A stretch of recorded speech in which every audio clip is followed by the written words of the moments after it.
You don't have to be the smartest person in the room, but if you're reliable, curious, and respectful, then opportunities will come.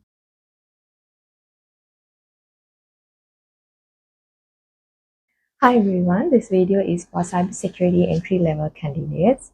So if you're new here, I've been working in cybersecurity for 6 years now, and today I want to talk to those of you who are just getting started. If I had to start over today with zero experience, here's exactly what I would do. The first thing is I would invest in foundational education.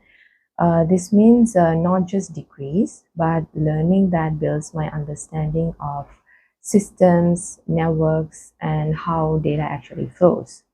And if I were a student, I would choose a degree in cybersecurity, IT, or computer science. If that's not possible, I would look for reputed diploma programs or online platforms like Cybery, Coursera, and so on. Or maybe even vendor academies like Cisco Networking Academy.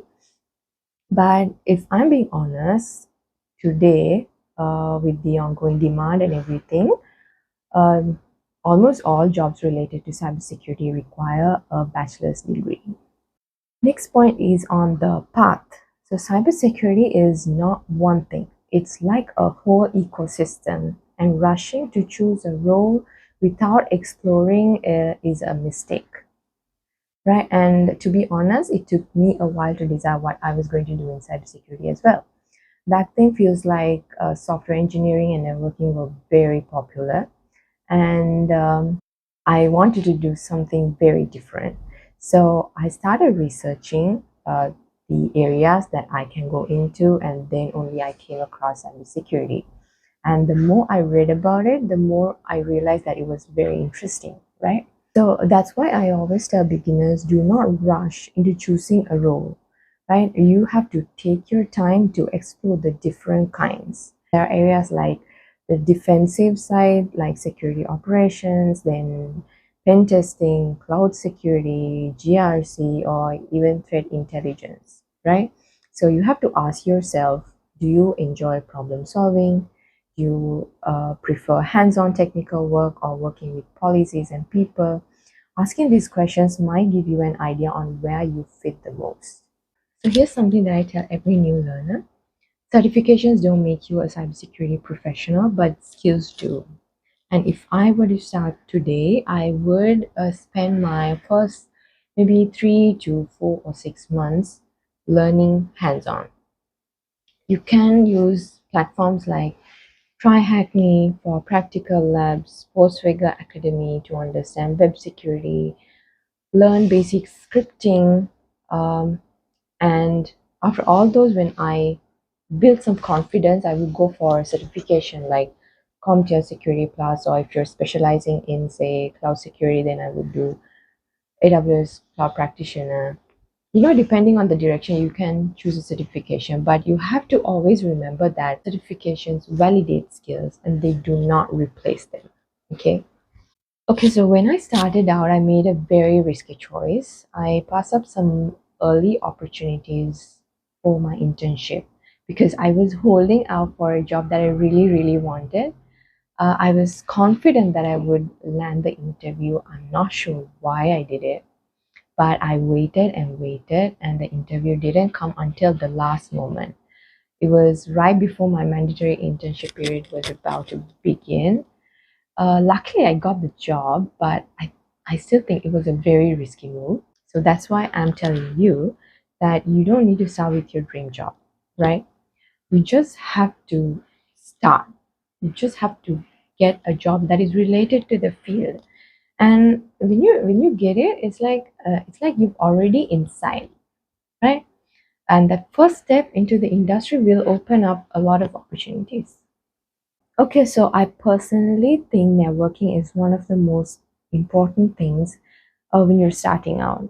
Back when I was applying for internships, I messaged a senior I found on LinkedIn who was in the place that I wanted to get into the internship. He was very kind enough to reply and give me the right contact person to send my CV. And that message helped me get my application in front of the right person. And that's why I always believe that we shouldn't be afraid to reach out. Even if you don't know someone, a simple message can go a very long way. Because you know that senior that I messaged that day is one of the best mentors that I have in my life right now. So follow people in cybersecurity, comment on their posts, ask questions, and show genuine interest. Okay, because you never know who might help you take that next step. Okay, so along with networking, I think building a portfolio is very important for a beginner. Even if you're just learning, if you're in the the studying phase, still this will be important. A portfolio, I'll just give an idea on what it is. A portfolio is a collection of your work that will show what you have learned, what you can do, and so on, right? So say the labs you have completed on platforms like TryHackMe or Hack the Box, maybe you can write, maybe you can have simple write-ups on how to analyze a phishing email or something small like that, but important for corporate security and so on, right? And maybe even short LinkedIn posts explaining something you learned today for your community, and all that will show that you're interested about the field and you're doing more than just reading theory. Most technical managers and some hiring managers look for curiosity and consistency. So a portfolio, maybe even a small one, will prove that you're putting in the effort and learning hands-on. Another important thing I've learned in this field is that cybersecurity is something you never finish learning. It's always changing, new threats, new tools, new technologies. That's why curiosity and commitment are key. And if I were to start today, I would remind myself that it's okay to feel lost at first because everyone does, right? Second thing is you don't have to know everything. You don't need you just need to keep learning. Maybe every day for 30 minutes you can read an article, do a small lab, watch a video. There will be moments where you doubt yourself, but if you stay consistent, ask questions, keep showing up, then you will improve, right? And something that I honestly believe is that if you stay consistent, keep genuinely learning, and maintain a good attitude towards your workplace, the people, and the work you do, then the industry will definitely reward you. You don't have to be the smartest person in the room, but if you're reliable, curious, and respectful, then opportunities will come. There are a lot of good people in the industry, a lot of people who wants to work with genuine people who actually bring good attitude. So if you're someone who's eager to learn, easy to work with, people in the field will notice you. And when they do, they're much more likely to open doors for you, recommend you, give you more opportunities. Because the truth is, when it comes to soft skills, especially, I can teach you technical skills. You can learn that over time. But I cannot teach you how to be respectful, how to be humble, and how to be a team player. I can't teach you that. It should come from you. So opportunities come a lot faster to those who are great to work with, right? So this is all for this video. I hope you all learned something, especially if you're a beginner in the industry. If you have any questions, you can drop them down in the comment section and I'll answer. Thank you.